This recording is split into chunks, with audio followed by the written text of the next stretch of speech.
not guilty plea in bombing case that spreads halfway around the world when a suicide bomber detonated his truck outside Forward Operating Base Marez in Iraq in 2009.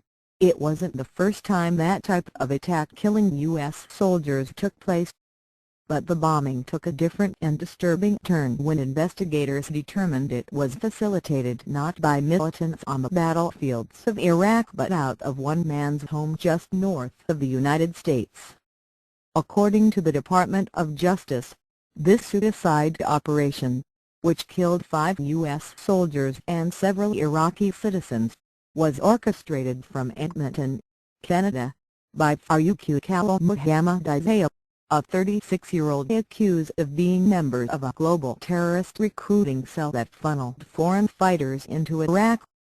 Though Isa was arrested in Edmonton in 2011, where he has been detained ever since, he was extradited to the United States on Friday.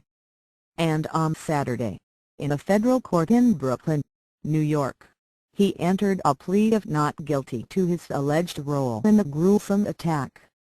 The dump truck and deadly attack on April 10, 2009, the 5-vehicle convoy of U.S. soldiers were exiting Forward Marez in Mosul. U.S. military personnel eyewitnesses described a dump truck coming under fire by Iraqi guards on the road at the perimeter of the base. The truck managed to breach the checkpoint, passing 4 of the vehicles before detonating next to the 5th vehicle. The 60-foot-deep crater left at the blast site was about 50 yards outside of the base's entrance.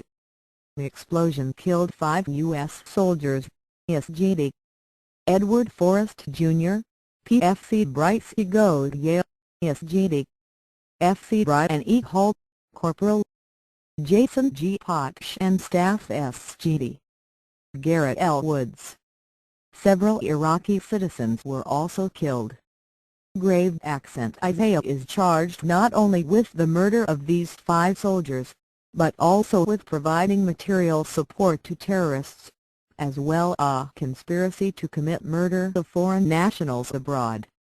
The last charge stems from a multi-year investigation by Canadian, Tunisian and U.S. law enforcement using wiretaps, email surveillance and other physical evidence that places Isa in an integral role in what is referred to as a facilitation network. Guiding prospective bombers to Iraq. Law enforcement officials say Isa's role in the network included instructing prospective suicide bombers on leaving their homes without raising suspicion, figuring out the route they should take to enter Iraq and putting them in touch with Iraqi-based terrorists.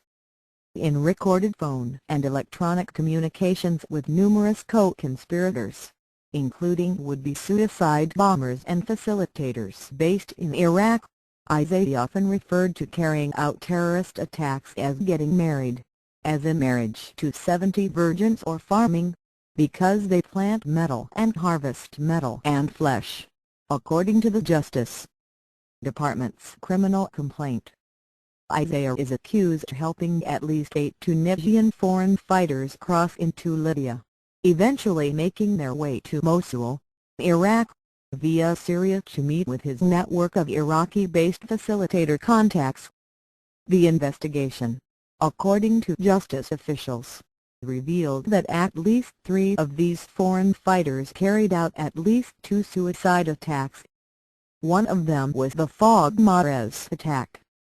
At least 3 other individuals listed as facilitators were arrested in Iraq by Department of Defense officials and subsequently debriefed by the FBI, but it is unclear whether they have or will face similar charges.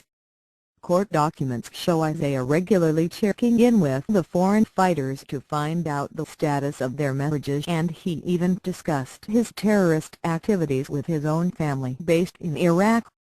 They report that he told his mother how effective that a sniper rifle, or bride with a crown, would be in Baghdad against coalition forces, and that he urged his sister to learn about weapons and go attack the police and Americans.